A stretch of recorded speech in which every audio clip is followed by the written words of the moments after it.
News Talk ZB. News Talk ZB, it's 11:45 and the Deputy Leader of the New Conservatives, Elliot Ikilei, has seen an opportunity. Good morning to you, Elliot. Morning, Kerre, how are you? Morena, I'm well, thank you. Oh, very good. You heard us talking, did you? Well, I had quite a few of our supporters actually listen to you. So they were calling up, said, "Oh, get on that phone right now." so I was forced to stop the car and jump out and give you a call. Okay. What do you think would make a difference to getting attention to the New Conservatives and their policies? Well, the New Conservatives are basically a massive group of frontliners. So many of us are youth workers and police workers and prison guards and tradies, and we are people who have seen what's happening to our country. So our conservative values, as a society, we are conservative, and it is within that society that the great advances and the protections of all people have been made. Now that we're seeing that being removed, we are seeing the ideas, especially the two big ideas of right to life and freedom of speech, being removed from us.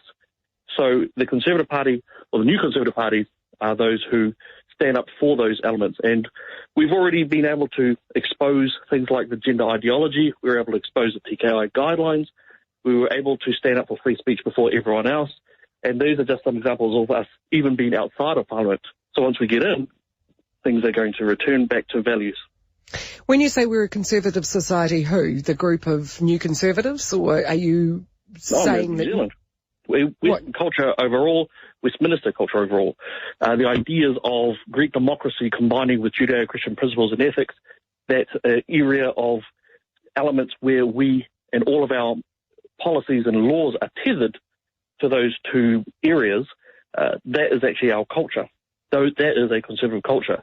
But what we see now, of course, is a very strong / extreme liberalism / progressivism, which is removing those elements.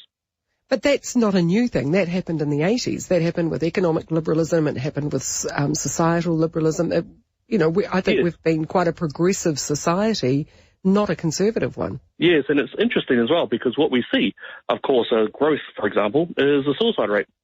Suicide rate going up. We see some of the areas of depravity going up. We see that children are now being indoctrinated in terms of male and female is no longer male and female. I don't think that's true at all. Oh, absolutely. We were the ones who were able to expose. We forced the government to give us the facilitator's handbook of what's being taxpayer funded in the schools right now.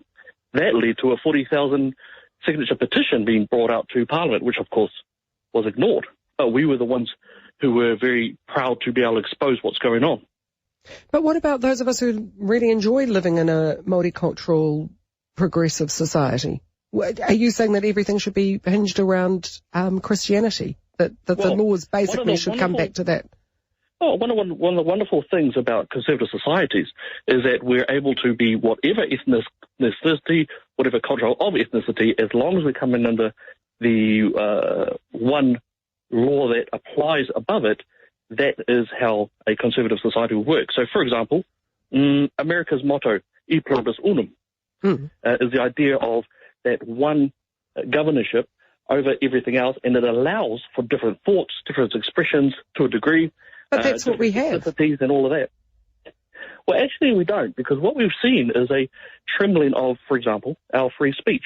So when Andrew was putting out his attempt to look at the censorship online for what he regards as truth, and also as we've seen the Paul Spoonley's advocating for further free speech laws, and Andrew Little's admission to the UN Human Rights Council that they would actually change the Human Rights Act.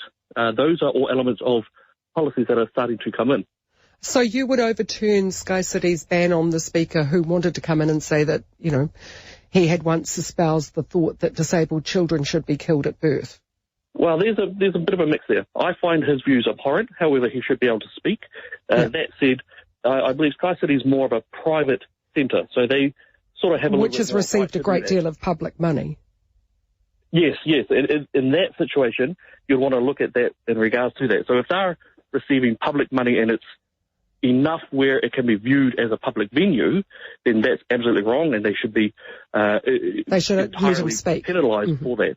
Yeah. However, for example, the Molyneux the Molyneux Southern area, where Auckland Council blocked those absolutely fully funded public venues, that was a very clear case of being shut down. Yep, and I'd agree with you. I think everybody should be allowed to speak freely, but also understand their responsibilities. And that's another thing that really annoys me. When we bang on about rights, we very seldom talk about the responsibilities we have that are associated with those rights. Yes. The N-word is a good example of that.